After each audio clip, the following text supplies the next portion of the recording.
식사 맛있게 하셨습니까? 예. 어제 제가 토요일은 집에 일찍, 평일에도 일찍 들어가는 법은 잘 없지만은 10시 조금 넘어서 집에 들어갔습니다. 보니까 집에 다 차더라고요. 그래서 LG하고 삼성하고 야구를 했는데 결과가 어떻게 나왔나 싶어서 TV를 틀었습니다. 네, 그랬더니 무슨 프로그램인지는 제가 잘 모르겠는데 다미 선교회 얘기가 프로그램에 어제 밤 10시에 코미디언입니까? 어떤 다리가 긴 여자 있잖아요. 뭡니까? 장모인데 여자 이름 내가 잘 모르겠습니다. 예, 그 여자하고 이제 몇몇이 나와서 진행하는 그런 프로그램이었는데, 이제 과거에 우리 역사에 있었던 어떤 사건들을 다루는 거였는데, 이제 92년에 있었던 다미 선교회 얘기를 다루는 그런 얘기였습니다. 그래서 이제 제 마음속에 그냥 너무나 잘 알고 있는 거니까 넘기려고 그러다가 갑자기 제 마음속에 이런 생각이 들었어요. 그렇지. 92년까지는 한국교회가 부흥했는데 93년부터 한국교회가 갑자기 꺾이면서 내리막길을 가기 시작했다. 도대체 다미 선교회가 한국교회에 어떤 영향을 줬을까? 그런 생각을 가지고 그 프로그램을 이렇게 지켜봤습니다. 이렇게 지켜보면서 그러면서 이제 마지막 주님이 오신다는 그날 밤에 사람들이 10, 9, 8 이렇게 이제 외치면서 했는데 주님이 안 오셨죠. 이제 그때 갑자기 이름도 좀 생각이 안 나는데 주님 오신다고 책 썼던 무슨 목사죠? 이장림 목사. 예. 이장림 목사는 그때 이제 감옥에 검찰에 갇혔는데 제목이 사기죄였다고 합니다.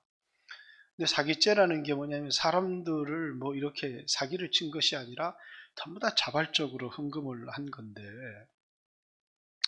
어떻게 사기죄가 되느냐. 이장림 목사도 자기가 10월 28일 날 주님이 온다고 믿었다면 사기죄가 아니고 자기는 안 믿었는데 이제 사람들에게 그렇게 한 거면 그게 사기죄다. 근데 검찰이 이 사람을 이제 사기죄로 기소하고 깜빵에 갇히게 했는데 보니까 93년 5월 28일 날 이제 채권을 돌려받는 채권을 샀더라는 거죠. 사람들한테 헌금을 받아서 93년 5월에 돌려받는 채권을 많이 구입했더라는 거예요. 아니 10월 28일 날 주님 오시는데 못하러 93년 5월 28일 날 채권을 샀겠느냐. 그래서 이건 사기다 이렇게 해서 이 사람을 경찰에 고발했는데 이제 그 TV 프로그램에 보니까 이제 그날 사람들은 어떤 사람은 보니까 자기 집문서와 현금을 자기 친구한테 다 줬어요. 다 주면서 나는 가지만 이제 이 땅에 고난이 시작될 텐데 이거 가지고 좀 편하게 살아라 그랬는데 그 사람들이 모여서 다미 선교회 앞에서 이제 천국행 티켓이라고 해서 그 출입증을 사람에게 발급을 했는데 그 돈을 받은 친구가 집문서랑 돈을 들고 이제 그 교회 앞에 서 있는 겁니다. 왜 서 있느냐 봤더니 이제 주님 안 오시면 그 친구한테 돌려주려고 갖고 왔다고 이렇게 서 있는데 이제 그 안에서 막 사람들이 주여 주여 하는데 7, 6, 5 이러는데 영대인데 주님이 안 왔어요. 근데 이제 재밌는 것은 이제 이장림 목사가 감방에 갇힌 이장림 목사가 그 시간에 뭐 했냐 그랬더니 밤 12시에 주님이 오는데 10시부터 불 끄고 자더래요. 그러면서 이제 제가 난 그때 뭐 했지 라는 그때 분명히 제가 이제 군대를 91년 4월 8일 날 군대를 제대를 했기 때문에 그리고 이제 기도원에 가서 15일 금식을 하고 한참 이제 뜨겁게 신앙생활하고 캠퍼스에서 이제 사람들에게 성경을 가르치고 있을 텐데, 그리고 이제 그 다음에 제가 이제 신학교 93년도에 대학원을 진학을 했기 때문에 이제 그때는 제가 캠퍼스에서 많은 청년들을 모아서 성경 공부를 가르치고 있을 그때인데, 이제 그 날에 대한 기억은 제가 없어요. 그렇지만 이제 성경 공부 왔던 한 친구가 자기가 환상을 봤는데 글자가 위에 다다다다 이렇게 타자치들이 새겨지더라는 거예요. 그러면서 이제 나도 이제 다미선교에 가입을 하라고 이렇게 얘기를 했는데, 제가 그때 그거는 뭐 마음속에 요만큼도 흔들림이 없었어요. 왜냐하면 가짜였기 때문에.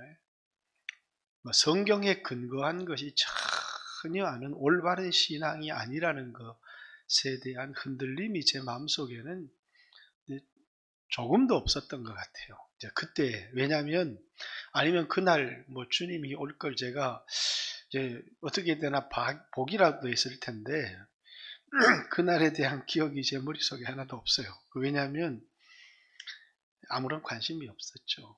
주님이 올 거라는 생각도 안 했고, 그건 사기 집단에 불과하다고 생각이 있기 때문에 내가 그날 뭐 했나 이렇게 생각해 보니까 제 머릿속에 아무런 기억이 없더라고요. 근데 이제 사람들은 이제 이 신앙생활을 가지다 어떤 일에 대한 막 확신을 가질 때가 참 많아요. 자기가 믿지 않았으면 뭐하러 집을 다 팔고, 어떤 여자는 나와서 간증하는데 이제 자기 옷을 좋은 옷을 많이 가지고 있었는데 그걸 집 밖에 이제 다 내서 걸어놨대요. 자기는 갈 거고 이제 이게 다른 사람이라도 이거 가지고 가서 쓰라고 이렇게 걸어놨다고 하는데, 참 확신도 참 대단한 확신이다. 우리가 오늘날 그런 확신이 말씀에 대한 그런 확신이 있었다면 얼마나 좋았겠느냐, 그런 생각이 들고, 이제 그때부터 세상이 기독교에 대하여 이런 생각, 사기 집단처럼 생각하는 이미지들이, 교회를 사기 집단, 다미성교회는 겨우 10만에 불과했고 그때 한국 교회가 1200만이라고 하는 피크를 찍고 있을 텐데, 근데 이제 한국 교회가 굉장히 은사, 막 사람들이 뜨거운 확신, 헌신 이런 것들이 대단했지만 정말 건강하고 올바른 신앙 위에 서 있었는가는 돌아봐야 되는. 그러니까 이 사무엘상에서도 블레셋과의 전쟁에 지면서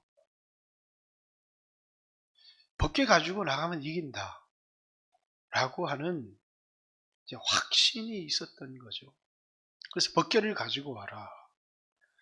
벗겨를 가지고 이 진영에 들어올 때 이스라엘 백성들의 함성이 막 하늘이 떠나갈 것처럼 확신이 있었거든요. 이제 이 벗개가 왔기 때문에 우리가 이 전쟁에 이길 것이다 라고 하는 이제 그들만의 확신이 있었는데, 근데 전쟁에 비참하게 패배하고 말았습니다. 이제 그때 들었던 그들의 마음속에 가졌던 생각은 정말 신앙에다 우리 모든 걸 걸어도 되나? 라고 하는, 신앙에다가 우리가 올인하는 게 맞는가? 그러면서 하나님께 형식적으로 신앙은 가지고 있지만 말씀에 내 인생을 걸어본다든가, 신앙에다가 내 인생을 거는 것만큼 어리석고 미련한 게 있는가? 그러면서 믿음은 형식적으로 가지고 있지만 적당히 믿자라고 하는. 혹시 여러분들도 이제 이런 일들을 우리가 겪어온 사람들이잖아요. 믿음 안에 있으면서 신앙을 포기하지는 않았지만 하나님 말씀에 우리 인생 전체를 건다는 것 대단히 미련한 것 아닌가 라고 하는, 그래서 신앙을 이제 적당히, 그러면서 신앙에 대한 관심이 현실에 대한 관심이 전환되어지는 겁니다. 그것이 이제 한국교회가 내리막길을 걷게 된 중요한 원인이기도 하고요. 그리고 이제 이 법궤는 빼앗겼다가 다시 돌아와서 기앗 요아림에 와 있는데 아무도 이 법궤에 대한 관심이 없어요. 20년 동안 법궤는 이스라엘 변방 기앗 요아림에서 사람들의 관심과 주목을 끌지 못하는, 법궤는 하나님 임재의 상징이고 그들이 찾아온 것도 아니고 블레셋 땅에서도 놀라운 능력을 발휘한 분명히 무능력한 하나님이 아니고 약속을 안 지키시는 하나님도 아닌데 그들의 신앙이 잘못되었음에도 불구하고 자신의 잘못된 신앙을 알지 못하고 법궤에 대한 관심이 떠나버린 겁니다. 기앗 여아림 땅에 20년을 이스라엘 백성들에게 잊혀져서, 그래서 우리 지금까지 하나님 의지하고 법궤 모시고 나가면 승리할 줄 알았는데 사기당한 겨, 우리 사기. 신앙 그렇게 하면 안 되는 거다 이렇게 생각하면서 하나님을 믿는 신앙을 가지고 있지만 하나님에 대한 어떤 기대와 소망도 갖지 않는, 아마 오늘날 많은 사람들이 이런 영적인 상태에 있는 사람들이 개인적으로 많을 거다는 생각을 해봅니다. 지난주에도 이제 이 앞장 가지고 코로나는 우연인가, 하나님이 보내신 우리를 향한 그 회개를 촉구하시는 말씀인가 이렇게 여러분과 나누었죠. 그렇듯이 이제 이런 다미 선교의 일들을 겪으면서 이제 기독교가 사기 집단처럼, 또는 내가 이제 크리스찬이기는 하지만 지나치게 믿는다든가 신앙에 자신의 모든 것을 걸고 거기에 소망을 두기보다는 신앙을 가지고 있지만 신앙은 문화생활이나 액세서리 정도로 가지고 있는 이제 그런 신앙이 이 코로나를 통해서 적나라하게 드러나 버린 겁니다. 92전의 그 신앙은 말씀 중심의 올바른 신앙이 아니었다면, 그럼에도 불구하고 그들이 믿는 것에 대하여 모든 것을 걸 수 있는, 그런데 이제는 이제 92년 이후로 이제 신앙을 가지기는 가지는데 거기에 자신의 삶을 투자하지 않는, 적당히 문화생활처럼 하는 이런 신앙이 저는 이번 코로나를 통해서 한국교회에 적나라하게 드러난 거다 이렇게 생각이 되어집니다. 그런데 오늘 사무엘서 7장에 보면 이제 괴가 기앗 여아림에 들어간 들부터 20년 동안 오래 있은지라 이스라엘 온 족속이 여호와를 사모하니라. 이제 그들에게 다시 하나님을 사모하고 마음이 하나님께로 돌아오는 역사가 있었는데 20년이라는 시간 때문이 아니고 사무엘의 설교가, 이제 올바른 말씀을 이렇게 듣고 보니까 뭐가 잘못됐는지, 그들의 신앙이 잘못된 것이지 말씀이 잘못된 것이 아니었다라고 하는 사실을 깨닫게 된 겁니다. 하나님께서 우리에게 은혜를 주실 때 우리가 신앙에다 모든 걸 걸어봤는데 하나님이 내게 아무것도 책임져 주지 않는 겁니다. 제가 이제 저도 이제 교회를 개척해 봤잖아요.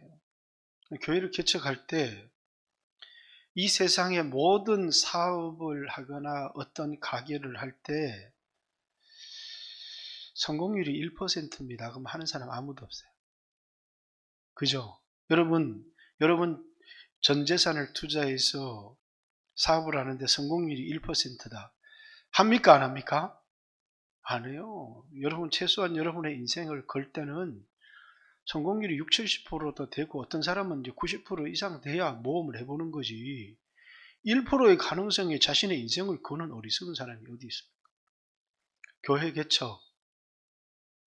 자, 성공률이 1% 될까요? 안 될까요? 안 됩니다.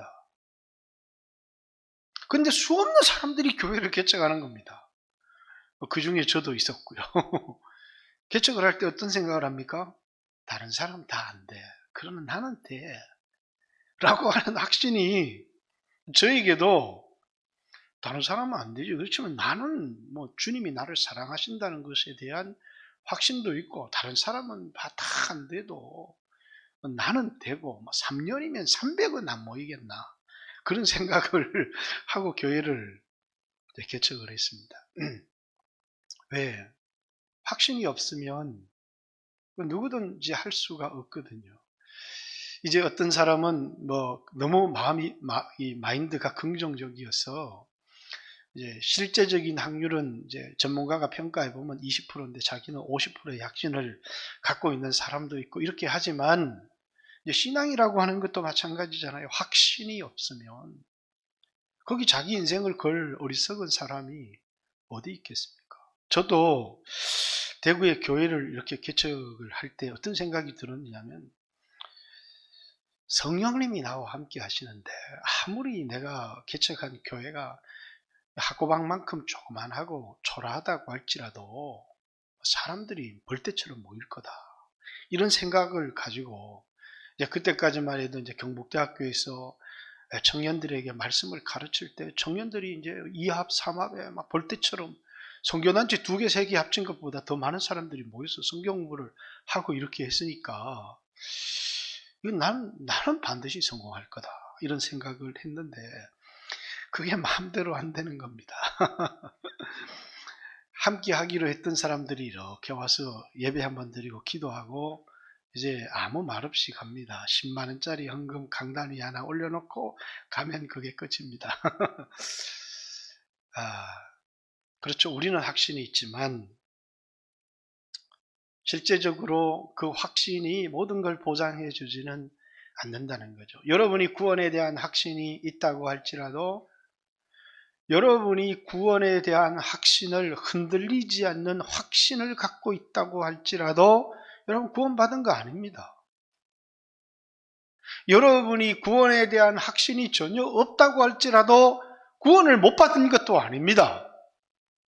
구원을 받고 구원을 못 받고 하는 것은 여러분 안에 있는 확신이 아니고 올바른 신앙을 갖고 있느냐가 중요한 거지 확신은 아무것도 아닙니다. 예수님의 피를 바르고 그리고 이제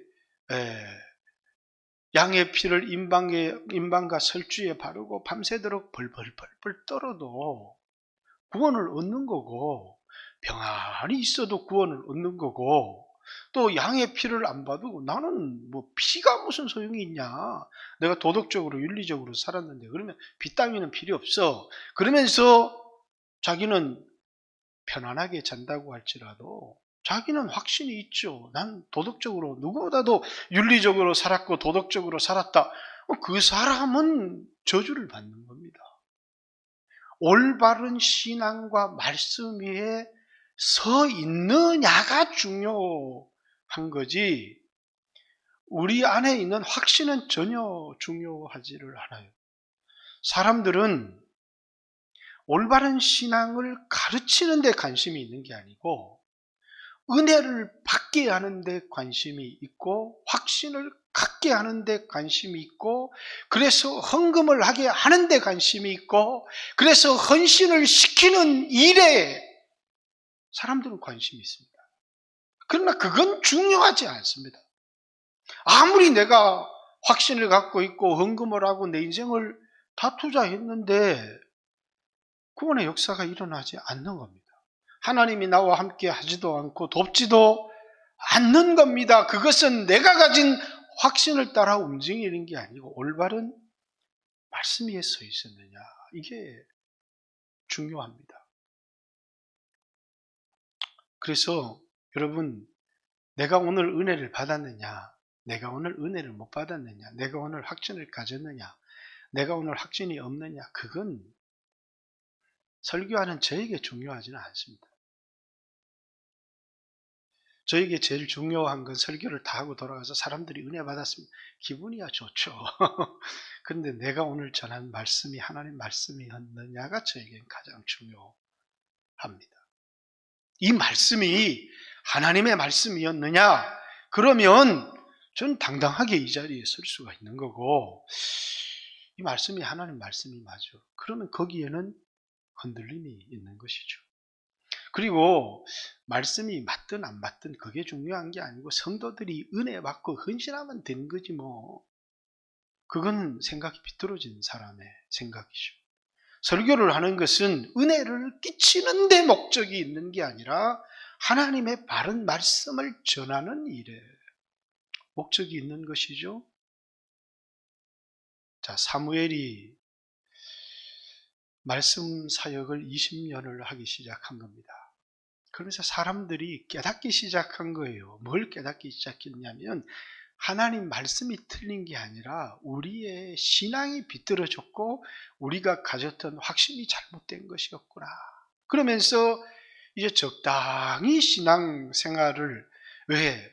자신들이 확신을 가지고 신앙에 투자를 했는데 형제가 죽고 자매가 죽고 사업이 망했거든. 그러니까 신앙은 버리지는 않았지만 적당히 신앙생활을 해야 되겠다. 그러면서 신앙을 적당히 해온 겁니다. 20년을.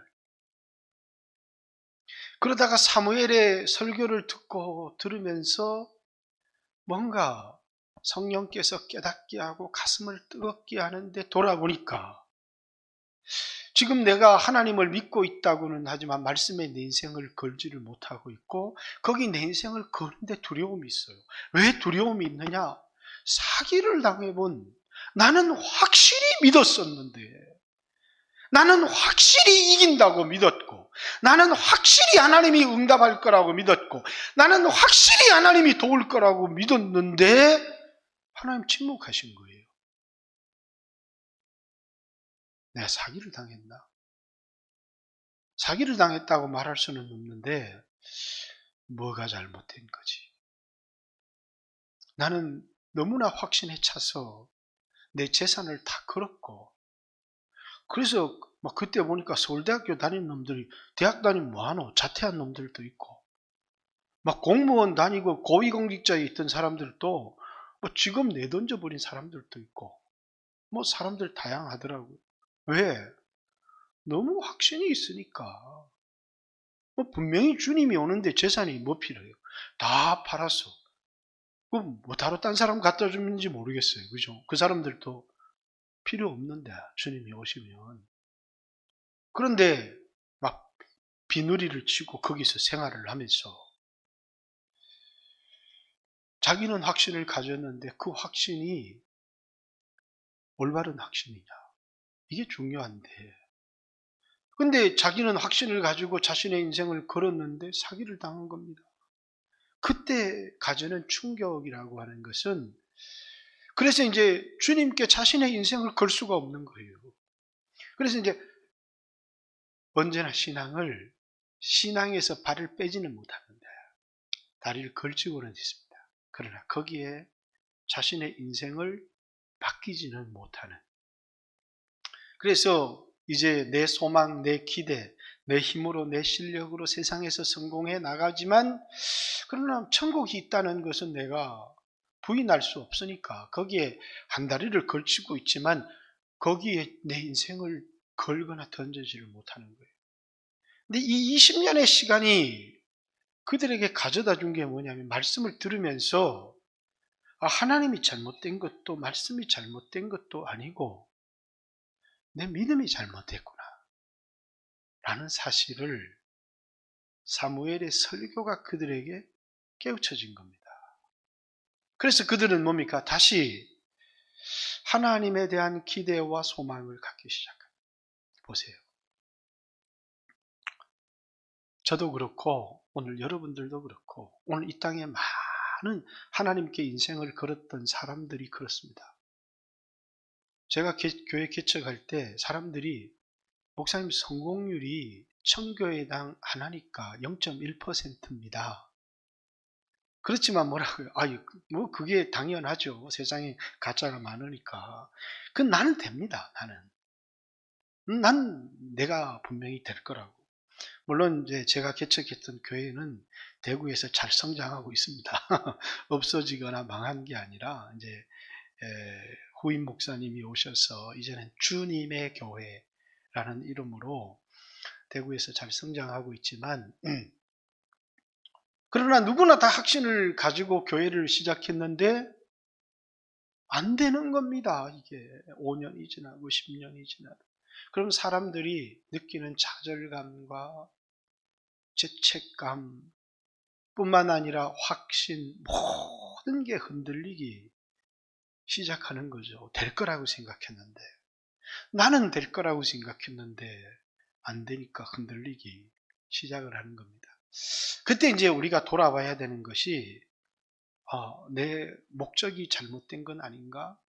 내 신앙이 잘못된 건 아닌가? 그러면서 이제 말씀을 깊이 들여다 봐야 되는 것이죠. 하나님과의 관계를 새롭게 하면서 내가 하나님 이용하려고 했던 건 아닌가?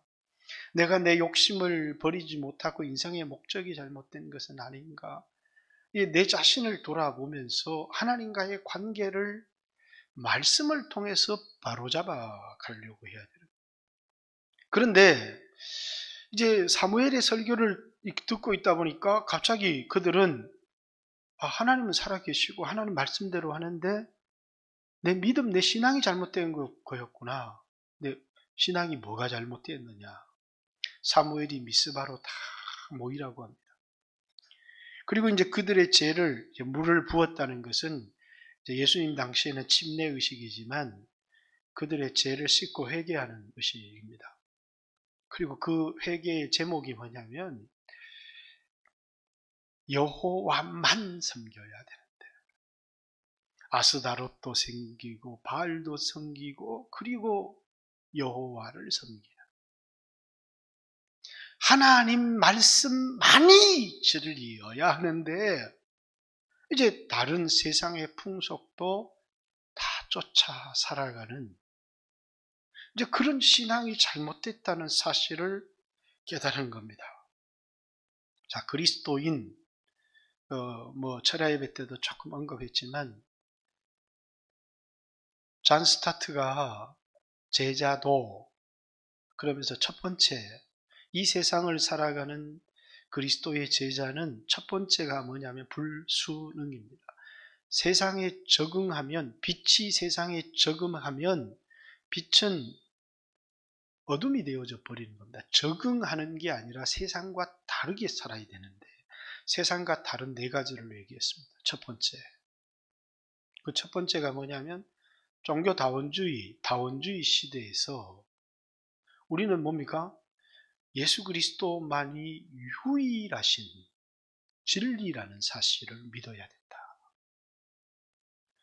예수 그리스도만이 유일한 구원이라는 사실을 아니 불교에도 구원이 있고 다른 데도 다 길이 있다고 하는데 그건 길이 아니고 예수님만이 아버지께로 가는 유일한 길이라는 걸 믿어야 거기에 헌신해야 제자지 세상을 적응하고 인정하는 것은 가짜다. 상대주의, 세상은 서로를 인정하자는 거예요. 우리는 다양성을 인정합니다. 그러나 절대적인 진리는 없다. 라고 하는 진리는 항상 상대적인 것이지 절대적인 진리가 어디 있느냐? 상대주의 사회 속에서 하나님 말씀은 절대적인 진리라고 하는 사실을 제자들은 믿어야 된다. 제자들은 세상에 적응하는 사람들이 아니라 아무리 세상으로부터 배척을 받는다고 할지라도 다원주의 세상에서 예수 그리스도만이 유일한 진리, 유일한 아버지께로 가는 길이요, 하나님 말씀만이 절대적인 진리라고. 뿐만 아니라 물질주의적인 이 세상 속에서 오늘날 그리스도인들이 많이 빠져있는 사치와 화려한 삶이 아닌 검소한 나그네 공동체가 교회이어야 한다. 교회는 명품과 세상의 사치로 물들어서는 안 되고 아주 검소한 나그네 공동체가 교회이어야 한다. 네 번째, 세상은 자기 사랑, 자기 연민, 나르시시즘이라고 하는, 자기를 방어하려고 하고 자기 과잉 이런 것에 빠져있는 세상이라면, 이런 세상 속에서 다른 사람을 이용하는 것이 아닌 서로 사랑하는 사랑의 공동체이어야 한다. 이게 제자 공동체다. 이렇게 세상과 다르잖아요.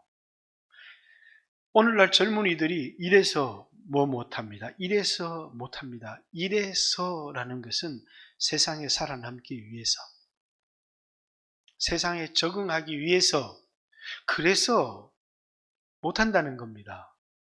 세상에 적응하는 사람은 세상에 속한 사람이라면 살아요. 그러나 하나님께로 속한 사람이라면 그는 세상에 짓밟히게 되어져 있습니다. 왜? 빛을 잃어버린, 맛을 잃어버린 소금이 되기 때문이죠. 그러니까 우리는 세상과는 전혀 다른 사람인데 말씀을 들으면서 그것이 깨달아지는 거예요. 뭐라고요? 이제 아스다롯도 섬기고 바알도 섬기고 하던 것에서 여호와만 섬기라. 그게 이제 그 시대에 확신을 가지고 법궤를 가지고 나갔지만 전쟁에 실패한 이유입니다. 그리고 이걸 통해서 하나님과의 관계가 바로 서게 되면 주님 의지합니다, 주님 믿습니다, 아무리 외쳐도 자신이 없어요. 담대함이 없고. 여러분, 어려운 일을 겪을 때 주님 도와주실 줄 믿습니다, 나와 함께 하시는 줄 주여 믿나이다. 근데 확신이 없어요. 이유가 뭡니까? 여러분 안에 하나님과의 관계가 바로 서 있지 않기 때문에. 그런데 회개, 여러분 우리 교회 요즘은 기도원에 못 가지만 집사님들도 막 태산 같은 문제를 가지고 있다가 기도원에 가서 그 기도원에서 하는 게 뭐냐? 회개하는 거예요. 기도하고 이제 말씀대로 살겠습니다. 그러면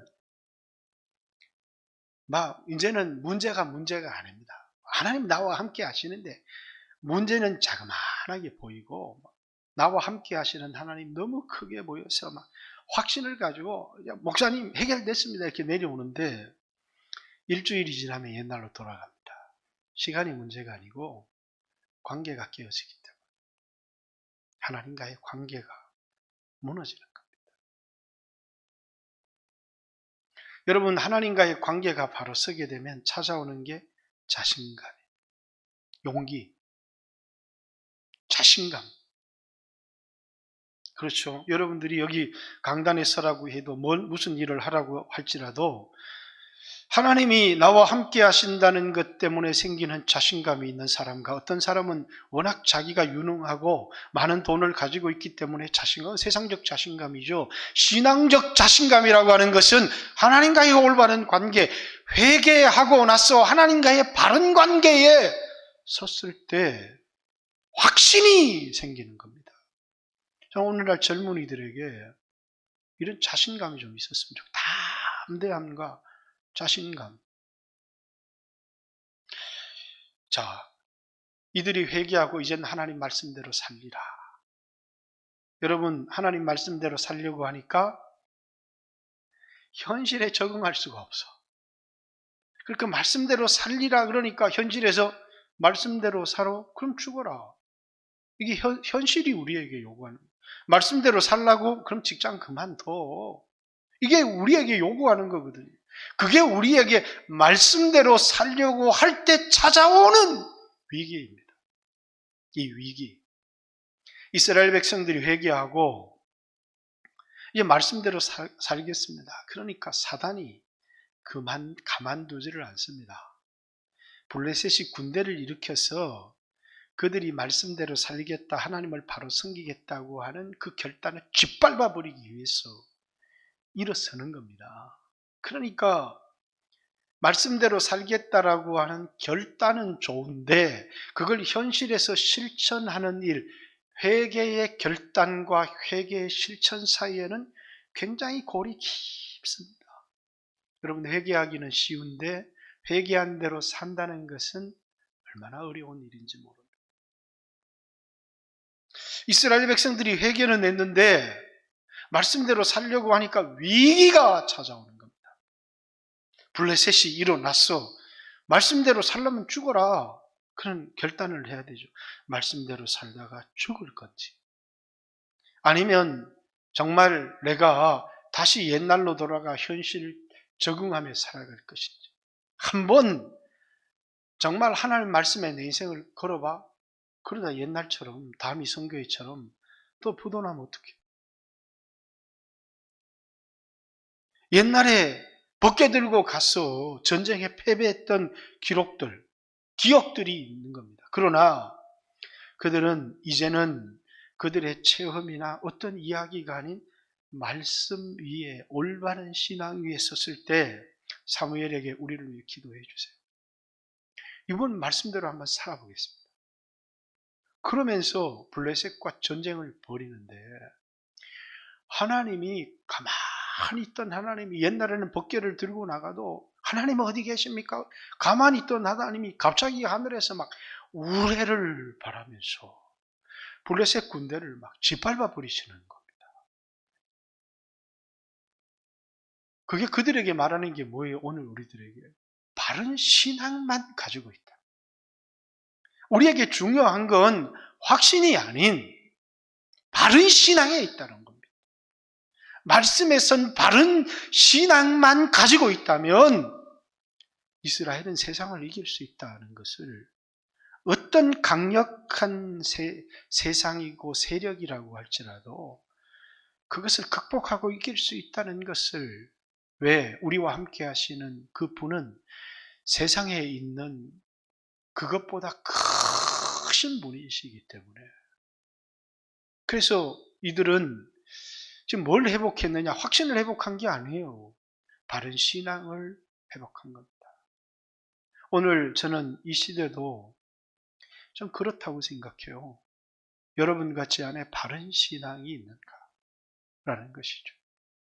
하나님 말씀에 선 바른 신앙. 요한복음에서 이제 막 수없는 사람들이 예수님을 쫓아옵니다.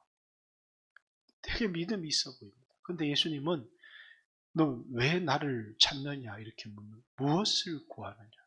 오늘 예수 믿는 이유가 뭐냐, 예수 믿어서 얻고자 하는 게 도대체 뭐냐 이렇게 묻는 거죠. 수없는 사람들이 예수님을 찾는 이유는 떡을 먹고 배부른 까닭이었다. 썩을 양식을 위해서. 그 사람들을 향해서 예수님 말씀합니다. 썩을 양식 위해서 일하지 마라. 나를 찾는 목적이 세상의 복과 세상의 양식과 세상의 썩을 것이라면 잘못 찾았다 이렇게 얘기하는 겁니다. 너희가 나를 찾는 까닭은 떡을 먹고 배부른 까닭이다. 표적을 통해서 내가 누구인지, 무엇을 주시는 분인지를 알고 나를 찾아온 게 아니고 세상에서 잘되기 위해서 나 찾아온 거 아니냐? 나는 너희에게 떡을 주러 온 사람이 아니고 영생의 양식, 그래서 너희로 떡으로 살게 하는 세상의 복이 아닌 말씀으로 영원한 생명을 주기 위하여 오신 분이라는, 그 수없는 여러 곳에서 사람이 떡으로 살 것이 아니요 하나님 입에서 나오는 모든 말씀으로 살 것이니라 라는 이 시험 속에서도 그대로 들어있는, 오늘 여러분과 저도 내가 왜 예수를 믿는지, 내가 왜 예수님을 따라가는지, 내가 가지고 있는 소망이 단지 이 세상의 성공과 축복인지, 아니면 예수님이 왜 오셔서 우리와 같은 인간으로 오셔서 우리의 죄를 담당하시고 십자가에 죽으시고, 그리고 그 신앙을 통해서 우리에게 주려고 하는 건 영원한 생명, 그게 전부입니까?